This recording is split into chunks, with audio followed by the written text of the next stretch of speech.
Ji bo hilbijartina yekê Çûriya Paşîn parlamentoya Türkiye, partiyên Türkiye'yê ku dikevin hilbijartinê listeya namzetên xwe eşkere kirin. Li gor partiyan hinek listeyên namzetan wek berêman, li gor hinek partiyan jî hate guhertin. Taşını döşemek için tüm halkımıza önemli. Di listeya Partiya Demokratîk a Gelan HDP'de namzetên bajaran bi taybet nehat guhertin.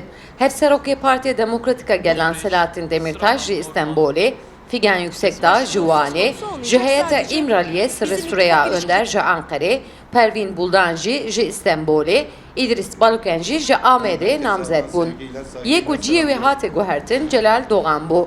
Berînha ji dîlokê namzet bû, lê ji bo hilbijartina yekê Çûriya Paşîn ji İstanbulê bû namzet. İnançlarını, dinlerini, HDP bi gelemperî ciyê namzetan neguhert. Lê Partiya AKP bi taybet namzetên xwe yên Bakurê Kurdistanê ji sedî nodî wî guhert.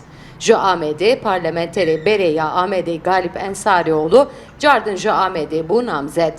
Muhatapla yürütmesinin yanlışlığını farklı yer ve zamanlarda... Ji Aliyê din Partiya CHP û MHP jî namzetên xwe diyar kirin. Partiya İslamî Hüdapar jî diyar kir ku ne bi namzetên serbixwe ne jî wek partî nakeve hilbijartinan. Sevda Kaplan, NRT, Amed.